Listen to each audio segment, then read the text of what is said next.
and a half of beer. Maybe we could have Archie Bunker's daughter be the Sally spokesperson Struthers? for us. Well, yeah, she's too fat now to be a spokesperson for any of those starving charities. She So would definitely fit in this group. not in the refrigerator, though. No. She'd That's why probably we eat need a the bigger one. refrigerator. Yeah. Wow. There's a couple of my half-drinking Diet Cokes in that said refrigerator. And another thing in that refrigerator, which I've talked about on the air before, is it happens to be a bottle of beer that my grandfather brewed right here, right up the street in the late 60s, 70s, and early 80s. My grandfather, George Chopact, had George's Bar. And part of, this is way before its time, but part of George's Bar was it was a brew pub. He brewed his beer right in the bar. So in that refrigerator is a green bottle of beer that was brewed sometime in 1981 and is still intact. Be afraid. Be Well, very afraid. as of now, it's intact, but the temperature outside the refrigerator is dropped lower than the temperature in. So I'm not sure what condition that valuable beer is going to be by the end of this night. Also was, before I was legal enough to drink, of legal age to drink, was the first beer I had because my parents and my grandfather just had stacks and stacks of these beers. So as a young, 16, 17-year-old, for me to sneak out 2 or 3, nobody noticed. So that was actually the first beer I ever drank was George's beer. This gets back to the conversation we were having earlier about having to suffer through that really crappy alcohol to get to the really good stuff every now and then. Now, not having had George's beer at any time, I can't really tell you what end of the spectrum it falls Or on. what end it's going to come out of. Well, we know where it's going to come out of. We just don't know if it's going to come out in the Denny's special method. That's the scattered and splattered method. But having brewed beer in the past, I've had some batches that came out really good, and I've had some batches that, well, we try not to talk about those. It's like that little stepbrother. You just give him something fuzzy and stick him in a corner. He'll be fine. But so what else you got going on after Thanksgiving is my question. Because I'm always looking for what am I doing the next day.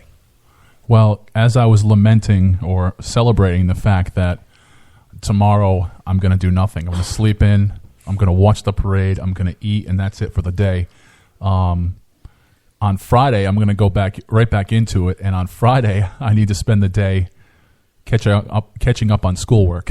So I'm going to spend Friday, right? Of course, I am against the idea of Black Friday. I believe that you should buy nothing on Black Friday. I agree. As I protest, I'll be at home writing a paper. Let me just jump in here. Now, Tony Jones, otherwise a devoted capitalist, and I know this is the thing these days and the fad, and Black Friday. We don't do Black Friday. We protest. Why?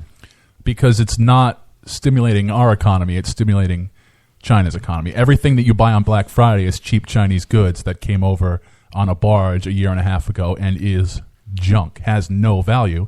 And that's why they can sell it to you for pennies on a dollar one day of the year. Yeah, actually, that's very true because it's garbage. Yeah, I'll just confirming that. A few months ago, I happened to be in Best Buy, just browsing around, looking over things, and I got into a conversation with one of the salesmen. And I don't know what was wrong with this guy, but he was honest. Yes, he had a burst of honesty. He's in the wrong business. Yeah, he probably still doesn't work there, but yeah, he had a sudden attack of honesty. And we got to talking about products, and for some reason, Black Friday came up. Right. And he volunteered the information. He says, "You don't even want to be here." He says, "Never mind the crowds." He says, "Everything that we offer on Black Friday at Best Buy," he says, "there's things missing." And the fact that people, think about this for a second, die on Black Friday in this country. Every year, some poor security guard making $9 an hour gets trampled by some fat person of Walmart on third shift. Yeah. So my third shift brethren dying for the sake of Chinese imports at Walmart. Their guard's a little down because they've been working 10 hours and they're about to get to go home at the crack of noon after working all night, and they get trampled. Well, it's to George's point, though, is because they probably have 10 of the items they advertise. And I think you are winning the Black Friday battle because now they're opening on Thanksgiving. Yeah. They're moving it early. Well, it's the bait and switch. They have, from what he said, they usually have 1 or 2 actual quality items in the store on sale. It's, in other words, that's the lead. That's the hook. It's one or two, literally. Now, I don't mean one or two lines of merchandise. I mean literally. He said 1 or 2 quality items in the store that they actually mark down 20 or 30%. That's it. Now I was almost the rest of it is the junk. I was almost roped in because one of the things that we want to do here at Rhode Island Free Radio is branch out into more video content. So I was thinking about getting a separate computer for the studio here for video editing, and I saw some good prices out there. But I decided no, I'm not going to go out there like cattle and line up for Black Friday. It's not. I don't have it in me. Well, that's the amazing part. People camping out 2 nights before in the parking lot, out in front, waiting for their wristband, in the cold number, or whatever. Well, unfortunately, I'm not allowed to go to Black Friday anymore. Do you remember when the Nintendo Wii came out? Are you banned from Black Friday? I have been banned from Black Friday. You may not have noticed this, but I have a little bit of a temper at times. And I was number 20 whatever out of 30 of the Nintendo Wiis that were coming out that night. I got my ticket in my hand, and I'm waiting in line. And this SOB next to me says, I don't care about any tickets. I'm going to grab one, and I'm going to run. And I said it out loud, which is I probably should have just said it internally, but I said it out loud. If you grab that, I'm punching you in the back of the head, and I don't care if I cripple you. Well, security heard me. Christmas. Yeah, I'm not a big fan of waiting, and if I have to wait to get that ticket and you're going to jump the line, I'm just going to drop you. All right, and let me just add in here too, not to interrupt you, Eddie, but because this is a purely audio medium, Psycho Eddie is an individual who is basically about the size of a New England Patriots linebacker. Only shorter. A little shorter, but a man of. Put it this way: you can do some damage in a riot. Put it that way. 5'10". I am 390 pounds, give or take. Yeah, So when you throw a punch at the back of somebody's neck, it's definitely going to make an impact. But yeah, I had to hand the ticket to my wife, and security said, "Please, sir, can we go for a little walk?" Which I'm kind of paraphrasing. They kind of grabbed me and said, "Come with us." And they were bigger than I, so I gladly obliged. And needless to say, no one ran off with the Wii that I was supposed to get. Which, by the way, if you ask the same people that line up for Black Friday to line up to vote, they would say, "Oh, then I'm not voting." Right, and I think the old routine of do people still line up for concert tickets and things like that too? I think that's obsolete, but I do believe that people have lined up for Star Wars, the upcoming Star Wars movie. They're in line. They're in line now. They're in line already. Yeah, they do that now. How is that possible? Well, I guess very enabling friends and family is how it's possible. They must, yeah. When is the debut of the Star Wars movie? I think December? It's mid-December. 16th? Yeah.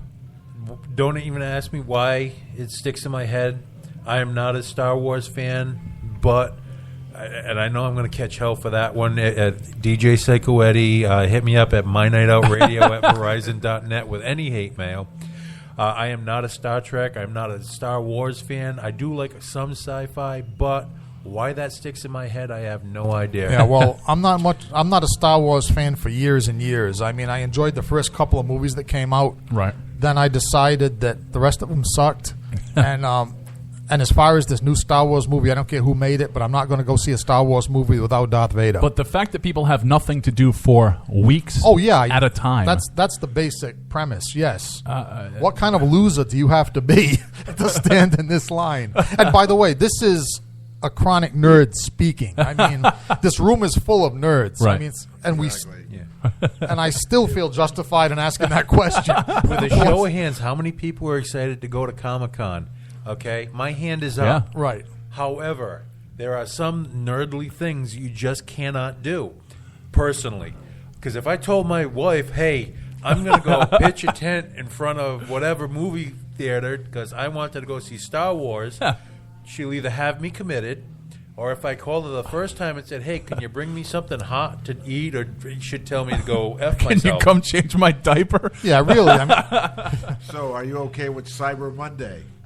Because it seems like they're continuously extending this from early on Thanksgiving Eve. It's gone for, like a lot of things, it's gone now Thursday and sometimes Wednesday, and I am a supporter of Small Business Saturday, of course, which we'll be talking about at Rhode-IslandFreeRadio.org.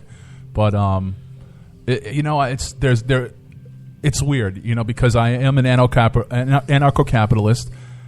However, I'm cheap, so I guess it is. You let people spending money. Right. You just don't want to spend your own. I think it is the libertarian ethos. What you want to do with yourself and your money, but it's like, I cannot imagine at any point in time waiting in line for any item except from like a new kidney or something. I'm due for a knee replacement. Maybe if I had to wait in line to get my knee done, I'd think about it, but still not for 2 weeks at a time. Right. My big question though is what happens now. We have Black Friday, we have Cyber Monday, we have Ultra Idiot Tuesday, whatever. What happens when we use up all the days of the week? Do we start over? Do we have Black and Blue Monday, Black and Blue Friday, like Cyber and something Tuesday, Monday? And here's the most insulting thing in this whole gift-giving hierarchy. 90% of that stuff is going to be returned the day after Christmas. Except the stuff that you buy on Black Friday, because that's just going in the trash can after Christmas. You can't even return it. It's just going to be at the Johnston landfill. I can hear it now. You know what I'm saying? You want, the kid wanted like iPod, he wanted the latest gadget. Right across from us here is a room full of donations. You can just take your crappy Black Friday items and bring them right here and donate them to West Warwick's less fortunate. Right, but my question is, now that I think about it, how many disappointed kids do those adults lining up at Black Friday represent? Right. In other words, little Susie's waiting for, what's the newest Apple?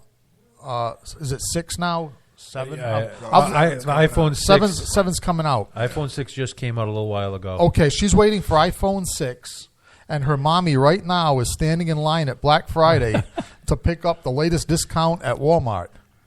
And that latest discount on Black Friday at Walmart is going to be under the tree, wrapped up with a bow, instead of iPhone 6. And I'm guilty of that. I have nieces and nephews. No idea what to get them. I'm no idea. A very big fan of the gift card, or as I like to call them, Transformers. You give them a gift card, it turns into whatever the hell they want, and it saves all that amount of time that I was going to spend shopping and waiting in line. To heck with that.